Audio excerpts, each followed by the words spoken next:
요즘은 인스타그램이나 블로그, 그리고 유튜버 셋 중에 하나라도 안 하시면은 그냥 망한다고 보시면 돼요. 그냥 망하겠다는 마인드예요. 고려 인삼 축제 페스티벌 있었어요. 인삼 꽃주 부스를 좀 담당을 해달라고 하셔가지고 갔는데 방송국에서도 오신 거예요. 제가 복이 있나 봐요. 사장님 안녕하세요. 네, 안녕하세요.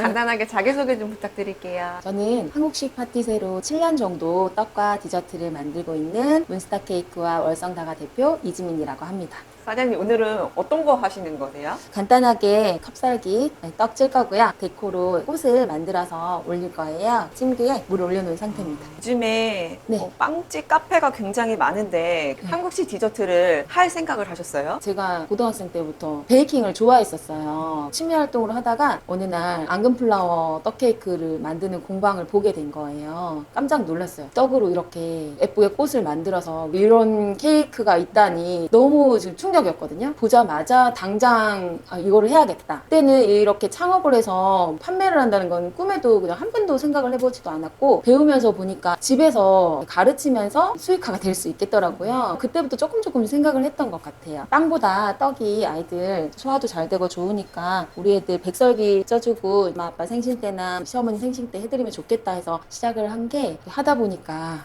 7년이나 됐습니다. 네. 그럼 처음에는 집에서 네. 시작하신 거예요? 네네. 집에서 원데이 클래스를 먼저 시작을 했거든요. 판매를 그때는 이제 할 마음은 없었고, 누군가 이렇게 가르치고 하는 일은 옛날에 학교 다닐 때 또 강사 알바를 했었어요. 그래서 이거는 잘할 수 있겠다. 집에서 이제 진짜 테이블 하나 놓고, 집에 식탁 있고 막 하잖아요. 그리고 이제 주방 시설이 다 돼 있으니까 그렇게 원데이 클래스 위주로 수업을 하다 보니까 정규반, 취미반 하신 분들이 창업 과정까지 생각을 하시더라고요. 그러면서 이제 수강생들도 한 분, 두 분 생기고, 그리고 주문 판매 문의가 많이 왔었어요. 주문 판매는 집에서는 불법이니까 집 가까운 곳에 얻어서 아직까지 하고 있습니다. 요즘에 한 자리에서 7년 동안 가게 유지하는 게 사실 쉽지 않거든요. 네.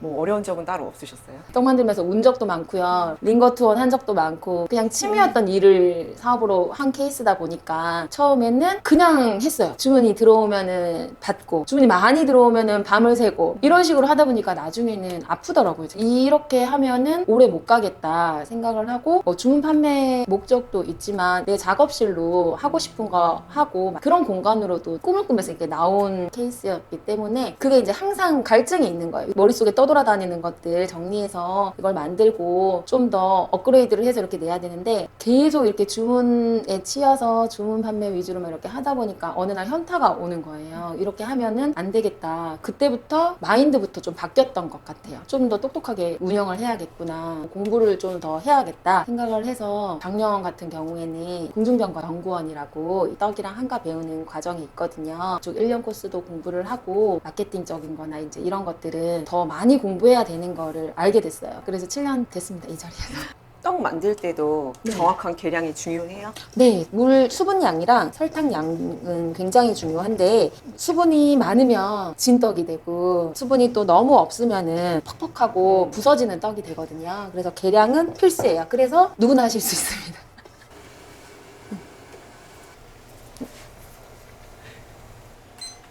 이 상태로 25분을 찌면 백설기가 완성됩니다.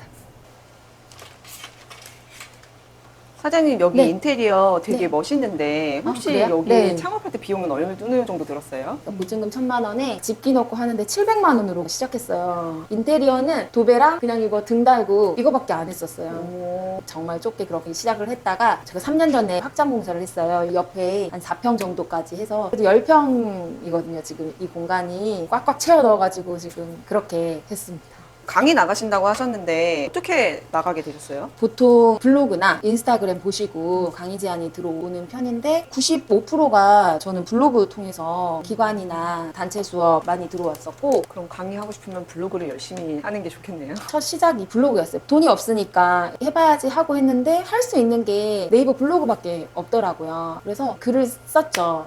문스타 케이크가 2007년 4월 며칠에 시작합니다. 그전에는 블로그를 어떻게 쓰는지도 몰랐어요. 모르고 하고 싶기는 한데 그냥 절실하지 않고 취미로만 하기에는 안 되더라고요. 근데 이제 이거를 홍보도 해야 되고 일적인 부분도 담고 싶고 이제 일상도 담고 싶고 복합적인 이유로 시작을 했었어요. 4월 달에 오픈을 했는데 다음 달이 어버이날이잖아요. 그거를 보고 카네이션 떡케이크 만들기 원데이 클래스 공지를 했더니 신혼부부가 왔어요. 저도 이제 첫 수강생이고 하니까 잘해서 보내드렸던 기억이 있거든요. 블로그를 해야 저를 알릴 수가 있잖아요. 부지런히 썼던 것 같아요. 뭐 아무것도 모르고 그냥 쓰기만 했어요. 근데 쓰기만 했던 그 글들이 한 개가 쌓이고 두 개가 쌓이고 차곡차곡 쌓이더라고요. 근데 이제 제가 아까 이렇게 사업을 하면 안 되겠다. 마케팅적인 것도 많이 필요하구나 라고 느꼈던 그 순간에 책을 읽고 이렇게 하다 보니까 혼자 할 수 있는 부분들도 있더라고요. 그런 거 다 접목을 해서 체계적으로 쓰기 시작했었어요. 그게 작년 4월인 것 같아요. 그래서 그렇게 체계적으로 쓰니까 검색을 했을 때 좀 노출이 잘 되는 것 같아요. 그래서 그걸 보시고 기관의 선생님들, 연수원의 선생님들이나 최근에 이 인삼고추도 한 군데 두 군데 이렇게 몇 곳을 하다 보니까 이슈화가 돼가지고 또 한국인삼협회에서 고려인삼 축제 페스티벌 있었어요.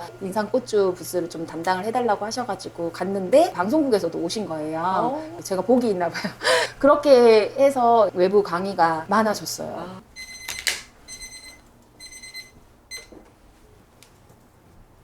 엄청 뜨거워 보이네요. 안 뜨거워요?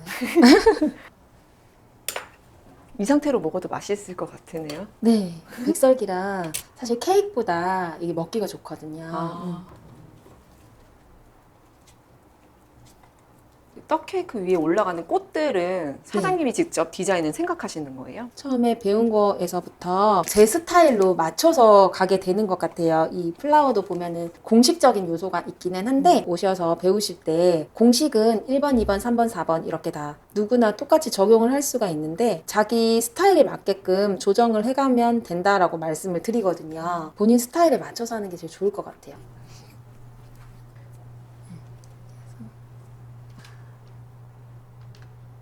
공방을 오픈하고 싶으신 분들도 계실 것 같은데 주의해야 될 점이 있을까요? 케이크를 하루에 몇 개까지 만들 수 있는지 생각을 해보면 좋을 것 같아요. 일로서 하는 거니까 당연히 매출도 나야 되잖아요. 사업성도 봐야 되는 거니까 하루에 몇 개씩 팔 수가 있을지부터 생각을 해보시고 두 번째는 요즘이 진짜 다들 수준이 높잖아요. 맛있고 깔끔하게 하고 이런 거는 기본인 시대가 됐어요. 내가 다르게 할 수 있는 부분이 뭔지 차별화 되게끔 나만의 뭔가가 있어야 되실 것 같아요. 저는 협회가 있는데 이제 복주머니 케이크가 정말 많이 만들고 판매를 했거든요. 협회에서 단독으로 특허받은 디자인이기 때문에 그런 부분이 이제 저는 또 강점이고 다가를 하고 있으니까 일반 떡케이크 공방에서는 없는 매출이 또 발생할 수 있는 부분이잖아요. 그런 쪽이 그런 부분이 중요할 것 같습니다. 재료 같은 거 살 때나 주의해야 될 점도 있어요? 취미로 하시는 분들 같은 경우에 쌀가루 같은 경우는 마트에서 구입해서 떡을 하려고 하시는 분들도 계시더라고요. 떡용 쌀가루는 마트용하고는 완전히 달라요. 쌀을 불려서 수분감이 있는 상태에서 빻아야 떡용으로 찌기에 적절한 쌀가루가 되거든요. 마트에 있는 거는 거의 수분기가 하나도 없는 상태다 보니까 떡용으로는 적합하지가 않아요. 그래서 쌀가루 정도만 유의해 주시면 될 것 같아요. 예비 창업자들에게 하고 싶은 말 있으실까요? 이 공방 사업을 목표로 하시고 준비를 하고 계신 분도 제 주변에도 있고 많이 계실 것 같아요. 어떻게 풀어나가야 될지 제가 조언을 드림에도 불구하고 일주일 있다가 또 뵈면 원점인 상태가 진짜 많아요. 일단은 예비 창업이니까 스스로 체계를 처음부터 만들어 가시는 게 필요하다고 생각해요. 저도 그런 체계가 없이 몇 년간을 하다 보니까 힘든 상태를 거쳤었거든요. 그런 시기를 거치다 보니까 처음부터 이거는 취미로 시작을 했지만 사업적인 마인드로 접근을 해야 되는 부분이 있더라고요. 애들 키우면서 내가 작업할 거는 작업을 하고 애들이 하원하면은 앉아서 책을 봐도 좋고 육아랑 병행할 수 있어서 처음에 이 일을 선택했던 것도 컸거든요. 그런 마음에서 시작을 했다 보니까 수익률은 한 달에 100만 원만 남아도 좋겠다. 이렇게 시작을 한 거예요. 그런데 이제 이게 사업이고 또 매출이 높으면은 잘 되니까 좋은 거잖아요. 그런 마인드로 시작을 하니까 나중에는 현타가 왔을 때 힘들더라고요. 밤을 새서 찹쌀떡 100개를 팔았는데 이 정도밖에 안 된다고 하면은 힘이 빠지더라고요. 그래서 그때부터 시작을 한 게 마케팅 공부였고 요즘은 인스타그램이나 블로그 그리고 유튜버 셋 중에 하나라도 안 하시면은 그냥 망한다고 보시면 돼요. 그냥 망하겠다는 마인드예요. 저도 수강생들한테 많이 얘기해요. 창업 공간을 얻으셨다. 인테리어는 이렇게 되고 있는 그런 과정도 기록을 해놓으시면 나중에 보시고 좀 힘을 얻으셔서 용기를 얻는 분들도 계시고 그게 또 소스가 돼서 어느 쪽으로 사업이 더 확장되실지도 모르거든요. 그래서 마케팅적인 부분을 미리 준비를 하시면은 큰 도움 되실 것 같아요.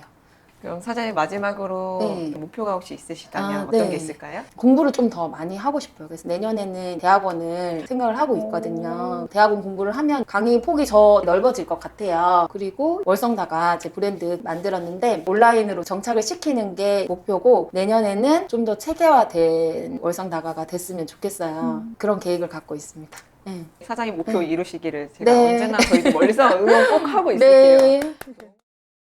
Hey darling, can I tell you what's been on my mind? Sick and tired of the 9 to 5 in the city life. Hey darling, we could get out of town, see the beautiful world.